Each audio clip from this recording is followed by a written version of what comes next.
મુખ્યમંત્રી શ્રી ભૂપેન્દ્ર પટેલનો અમરેલી જિલ્લાની ધારી ગ્રામ પંચાયતમાં અન્ય 4 ગ્રામ પંચાયત ભેળવીને નવી ધારી નગરપાલિકાની રચનાનો નિર્ણય લેવામાં આવ્યો છે. તો એસ વર્ગની વધુ એક નગરપાલિકા બનશે.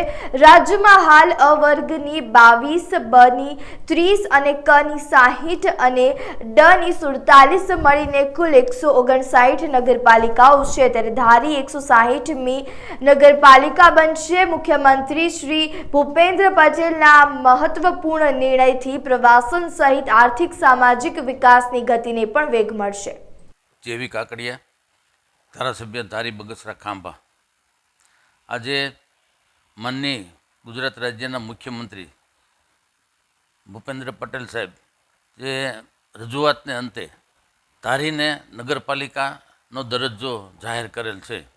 પહેલાં તો માનનીય મુખ્યમંત્રી સાહેબને ખૂબ ખૂબ અભિનંદન આપું છું કે મારા વિસ્તારના ડેવલપિંગ માટે આમ જે ધારીને ગ્રામ પંચાયતને આજુબાજુના પરાઓ ભેળવી અને મોટી નગરપાલિકા બનાવી ખૂબ ખૂબ અભિનંદન આપું છું. અને મારા વિસ્તારના ડેવલપિંગ માટે ધારી એક તાલુકા પ્લેસ છે, 92 ગામનો તાલુકો છે, મોટો તાલુકો છે. ત્યારે ધારી ગ્રામ પંચાયત હતી એને નગરપાલિકા બનાવવા માટે છેલ્લા 5 વર્ષથી અમે મહેનત કરી રહ્યા હતા. અને મહેનતના ભાગરૂપે જ્યારે આપણા રાજ્યના મુખ્યમંત્રી જે મારા વિસ્તારમાં ખૂબ જ કામો આપ્યા છે, આવો વિસ્તાર વધારેમાં વધારે ડેવલપ થાય. આજ પછાત વિસ્તાર છે ધારી તાલુકો, ખાંભા તાલુકો, ત્યારે આ વિસ્તારમાં વધારેમાં વધારે ડેવલપિંગના કામ મને જ્યારે મુખ્યમંત્રી સાહેબે આપ્યા છે ત્યારે મારા વિસ્તારોનું વધારેમાં વધારે ડેવલપિંગ થાય એના માટે હું પ્રયાસો કરી રહ્યો છું.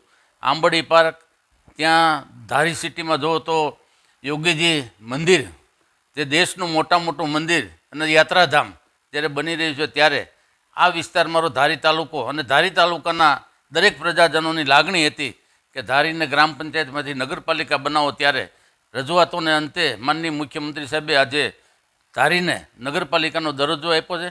ખૂબ ખૂબ આભાર માનું છું. મારા 5 ધારાસભ્યોનો અને સંસદ સભ્ય ભરતભાઈ સુતરિયાનો પણ ખૂબ આભાર માનું છું, કારણ કે અમે બધા સાથે મળીને આ નગરપાલિકા લાવવા માટે પ્રયાસો કર્યા છે.